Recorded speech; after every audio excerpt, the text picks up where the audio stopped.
হকারদের বিক্ষোভ মিছিল। ডায়মন্ড হারবারে হকার উচ্ছেদ অভিযানের প্রতিবাদে মঙ্গলবার পথে নামলেন। এই নিউজটি নিবেদন করছে সংগ্রামপুর মিডলাইফ ফার্মেসি, অবস্থিত সংগ্রামপুর হাই স্কুলের সামনে। এখানে স্বল্প মূল্যে নামিদামি চিকিৎসক দ্বারা চিকিৎসা করানোর পাশাপাশি ঔষধের উপরে বিশেষ ছাড়ের ব্যবস্থা রয়েছে। শীঘ্রই চলে আসুন। হকাররা পশ্চিমবঙ্গ রেলওয়ে হকার ইউনিয়নের ডায়মন্ড হারবার লোকাল কমিটির উদ্যোগে এক বিরাট পথ মিছিল ও প্রতিবাদ সভার আয়োজন করা হয়। মিছিলটি ডায়মন্ড হারবার জাতীয় সড়ক ধরে শহরের বিভিন্ন গুরুত্বপূর্ণ এলাকা পরিক্রমা করে। আন্দোলনকারীদের মূল দাবি, উপযুক্ত পুনর্বাসনের ব্যবস্থা না করে কোনোভাবেই হকার উচ্ছেদ করা চলবে না। হকারদের অভিযোগ, দীর্ঘদিন ধরে ফুটপাতের ব্যবসা করেই তাদের সংসার চলে। হঠাৎ উচ্ছেদ অভিযানের ফলে বহু পরিবার চরম অনিশ্চয়তার মুখে পড়েছে। তাই বিকল্প কর্মসংস্থান ও স্থানীয় পুনর্বাসনের দাবি তুলে তারা সরব হন। এই দিন মিছিলে অংশ নেন সিআইটিইউ এর কর্মীরাও। তারা প্রশাসনের কাছে করজোড়ে আবেদন জানান, হকারদের জীবিকা রক্ষায় মানবিক দৃষ্টিভঙ্গি গ্রহণ করতে হবে।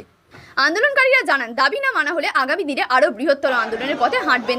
বহুজন সমাজবাদী প্রার্থী হিসেবে শুধু নয়, একজন সাধারণ নাগরিক হিসেবে এসেছি।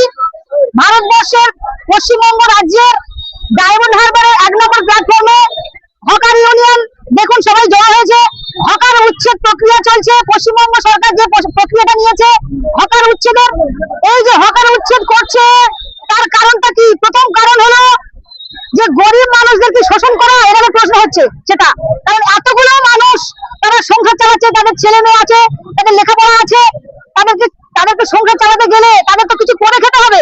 তাহলে এতগুলো হকারদের কোনো বিকল্প আয়ের উৎস নেই, করে না দিয়ে সরকার কোনো বিকল্প রোজগারের ব্যবস্থা না করে দিয়ে হঠাৎ করে হকার উচ্ছেদ কেন করছেন? এতগুলো গরিব মানুষদের সংসার ধ্বংস করছেন শুধু নয়, এতগুলো মানুষ তারা প্রাণে মারা যাবে তো। তাহলে এই মানুষদের আগে ব্যবস্থা নিতে হবে। পশ্চিমবঙ্গ সরকার মাননীয় শিবানী অধিকারীকে বলছি, আমি শিবানী মন্ডল, পশ্চিমবঙ্গের ভারতবর্ষের একজন আদি নাগরিকের প্রতিনিধি, মানে বহুজন সমাজের প্রতিনিধি হিসেবে বলছি, বাবা সাহেব আম্বেদকরের সংবিধানটা একবার করতে হবে আমরা সকল মানুষকে। বাবা সাহেব আম্বেদকর বলেছেন যে এই যে 85% মানুষ হলো বহুজনের সমাজ, বেশিরভাগই এদের মধ্যে আছে এসসি এসটি ওবিসি এবং মুসলিম এবং খ্রিস্টান ধর্মান্তরিত মানুষ, এটা বহুজন। আমি এখানে জাতের কথা বলতে আসিনি, শুধুমাত্র বলতে এসেছি গরিব মানুষের কথা। গরিবের কোনো জাত হয় না। তাহলে এই গরিব মানুষদের কেন আপনারা শোষণ করছেন, শাসন করছেন, এদের উপরে অত্যাচার কেন করছেন? প্রথম কারণ হলো, যদি আপনি উন্নয়ন চাইছেন, সবাই আমরা চেয়েছি বলে তো আপনি এসেছেন, এতগুলো মানুষ ভোট দিয়েছিল বলে আজ আপনি পশ্চিমবঙ্গ সরকার আমাদের। তাহলে আমরা চাই আমাদের দেশে তথা রাজ্যে উন্নয়ন হোক। যদি মনে করেন যে প্ল্যাটফর্মে এই ছোটখাটো জলের দোকান, চায়ের দোকান, মুড়ির দোকান খুলে দিয়ে উন্নয়ন করবেন, প্রথম কথা হলো এগুলো মোটে উন্নয়ন নয়। আমরা সাধারণ যাত্রী, যদি আমাদের খিদে পায় 10 টাকার ঝালমুড়ি আমরা খেয়ে আমাদের পেট ভরাতে পারি। যদি পিপাসা পায় এই দাদাদের কাছ থেকে, হকারদের কাছ থেকে একটা জলের বোতল কিনে নিলাম 10 টাকার, আমার পিপাসা মিটবে। কিন্তু বড় বড় দোকানে, চাইনিজ দোকান যেখানে বড় বড় খাবার হয়েছে, আমরা দেখছি এখানে স্যান্ডউইচের দোকান আছে, এগুলো নাকি উঠবে না। তাহলে কর্পোরেট রাজ চলছে কি এখানে? বড় বড় কোটিপতিদের ব্যবসায়ীদের দোকানগুলো থাকছে, গরিব মানুষদের দোকানগুলো তুলে দেওয়া হচ্ছে। প্রথম প্রশ্ন, কেন করছেন এটা? যদি তুলতে হয় সব তুলুন, আর তোলার আগে এইসব মানুষদের জীবিকার ব্যবস্থা করে দিন।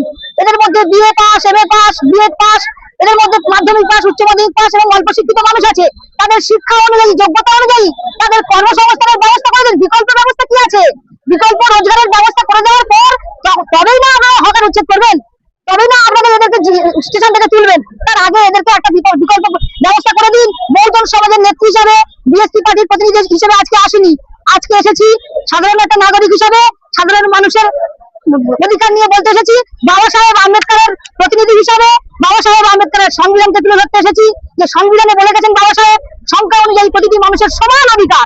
তাহলে সমান অধিকার কোথায় হচ্ছে? আপনাদের গরিবদের শোষণ করছেন আর ধনীদেরকে সুযোগ করে দিচ্ছেন। বড় বড় ব্যবসায়ীদের করে তুলুন, কোটি ব্যবসায়ীদের, তাদের ব্যবসা ভাবে নষ্ট করতে পারবেন, তাদের আগে উচ্ছেদ করে দেখান, তারপরে ছোট ছোট গরিব মানুষদেরকে উচ্ছেদ করবেন। আমাদের সমাজ বহুজন সমাজ বলে যে গরিব পিছিয়ে পড়া মানুষদেরকে তুলতে হবে, তা না হলে সমাজ উন্নয়ন হবে না।